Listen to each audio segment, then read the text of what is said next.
Hi everyone, it's Lynsey at Barbour ABI. In today's video, we're going to be looking at the mobile app. So you can also access your data via mobile app, as well as logging in on a browser. You will use the same username and password. You'll just go into your app store, search Barbour ABI, and you can download it onto a phone or a tablet. When you log into the app, this is the page that you're going to come to, and everything is going to be mirrored, whether you're logging in on a browser or in your app. So any saved searches that you've created when you've been logged in on a browser, any notes, they're all going to be there in your app. And the same thing, if you're in your app and you put a note on, it will be there if you're accessing your data via your browser as well. So just having a little look at the front screen first. So when you come into your app, this is the page that you'll come to. Up at the top, we'll just start off the little magnifying glass with new. If you click into there, that is just going to refresh your page. So if you were currently in a saved search or anything like that, that is going to put you back to your main page, searching all of your data. Next to that, you've got the three lines here, the red lines. If you click that, it will switch the page that you're in into a list format. If you click it again, it puts you back into the map view, so you can see your projects or companies plotted on the map.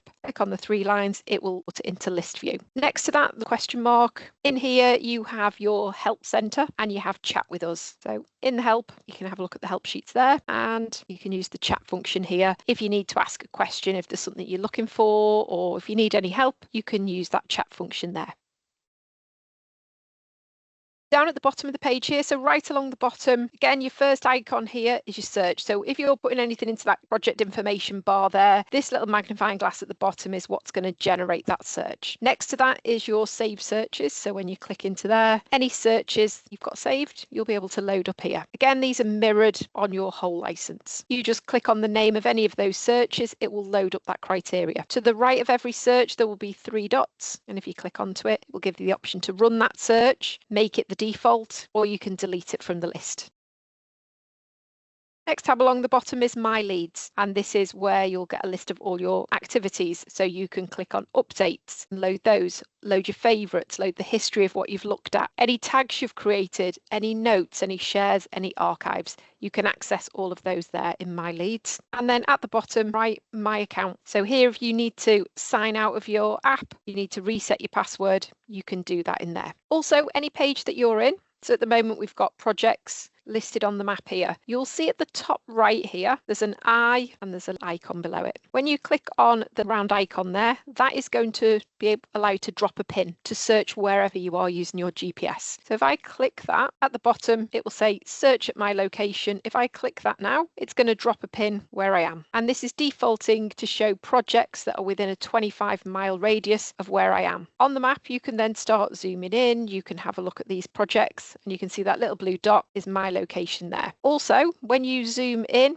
you're on your map here. I'm just going to click that number 3 there. So I'm zoomed right in on the map. I've clicked on those 3 and it's loaded the projects below. If I go to the eye at the top now, it's going to allow me to put that into a road view. So you can zoom in on your map and have a look at where these projects are located. So you'll be able to zoom right in to that location and you can see what that project is and where it's located on the map there. So what you can also do, any of the searches that you want to run, you'll need to, at the bottom of the page, pull the bottom of the page up. Once you pull that up at the bottom, it will give you the option to be able to actually click search, to add filters in or anything like that. On the front page here, you can see the blue icon at the side. If I click that, that gives you options to switch from searching for projects, if you want to search for companies, if you want to search for people. So using people, you can search for contact names or job titles. If you switch to companies, you can search for company names or company roles. Or if you're in projects, you can either put some project information in here. So if you were searching for something specific like cinema,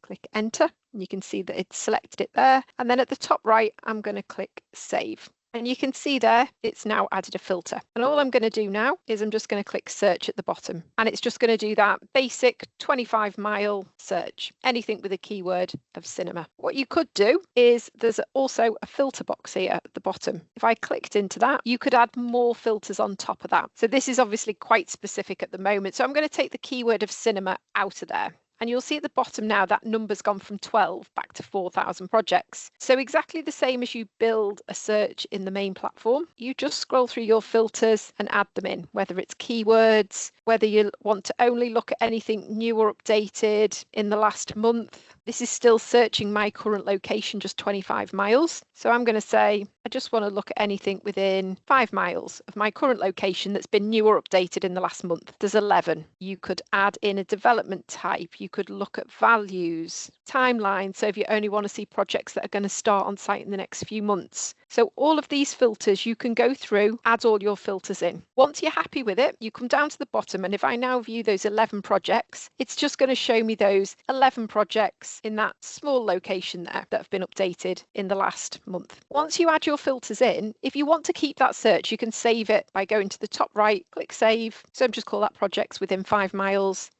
Save the search, and now at the bottom in my save search, there it is, projects within 5 miles with all of my other searches. So to access that, I can just click on it. Any of the projects that you want to have a look at, it's just a matter then of clicking on to anything you're interested in, clicking on the project information, and it's going to take you in to have a look at all the details here. Once you get inside the project, up at the top, there's a little question mark, again, which will link you through to the help centre, to the chat with us. The star at the top, you can click on, it will turn blue. That means this project's a favourite now. You'll get an email alert anytime it gets new information. And the 3 dots at the right, in here you can make a project inquiry, meaning you can ask our research team a question about that project, some extra information or clarifying something. You can add a note into this project. You could add it into a tag. You can share it with a colleague. Click navigate and that will take your current location and give you directions to the site. I could unfavourite this, or it would give you the option to add it as a favourite if it wasn't, and you can archive it. If you don't want to see it again, you can just delete it. A little bit further down, you'll get your project title. You'll then get when it was last updated, the value, and this arrow at the right here, this is again for navigate. You can click on this. It will take your current location and give you directions. And then scrolling through the project, you'll get all of the project information. And as you're going through, if there is an arrow at the right, so for example, categories here, there's an arrow. If I click that, it means you can expand it and there's more information behind it. So for example, if you came down to roles and companies here, I could open up the favorite roles on this project. I could open up, so the enabling work contractor there, if I click the triangle, it's going to show me who those companies are. I can click on the company, I can get the contact details for that particular project. So right at the bottom as well, you will get the option there to add a tag, add a note, and add a share in those blue boxes as well. So if I click project now at the top, a little arrow, it's just going to take me back out into the search that I was in. If you wanted to start searching a brand new list, you can just click the new icon right up at the top there, the little magnifying glass with new. If I click that, it's going to wipe that filter off so you can start a brand new search. But one thing to point out with the mobile app is any time that you want to do any type of searching or filtering, you have to pull the bottom part of that screen up to allow you to be able to do any filtering. And I'm just going to switch over to the company side. And when I switch to companies, everything will change on the map now from blue dots into red dots. The company side of the platform works in exactly the same way. You need to drag the bottom of the screen up. You can either type in a company name here. So if you were looking for a particular contractor, so I'm going to put Kia in, click on the search option, and it's going to do a very basic search for any Kia offices. You can see them plotted on the map, or use the list at the top. It'll put it into list format for you. You can click into any of those offices and get the full details, their address, their telephone number, and things like that. The other thing you're able to do is if I drag that up, I'm going to clear out Kia from the bar, and you can go into filter. So if you wanted to build lists of companies with very specific filters on, I'm going to scroll right down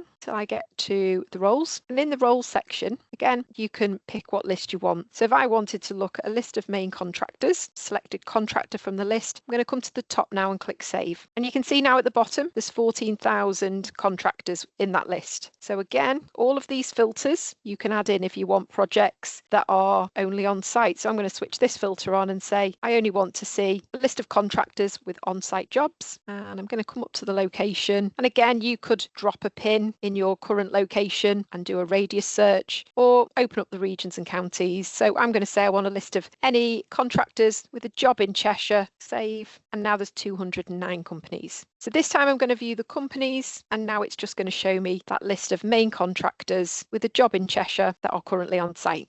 You can switch it into list view if you prefer to look at it that way, and you can just click on and have a look at those. So if I wanted to look here at Amwell Construction, it'll give me all of their details. Again, at the top, you've got the star to be able to add that company as a favourite. 3 dots at the top, you can add tags and things like that as well. And a bit further down, next to projects, click on the arrow and you'll be able to view the projects where they are certain roles. So I just want to look at this office where they're the contractor. And this is showing me the projects that they're a main contractor on. It's just loaded those 4 up.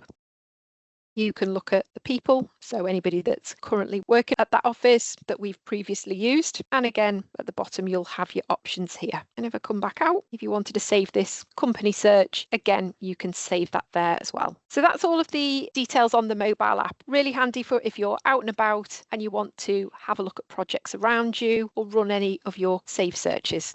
Thank you for watching this video.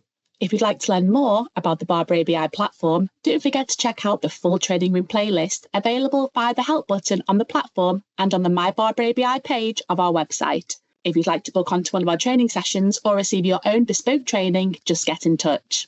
Have a great day.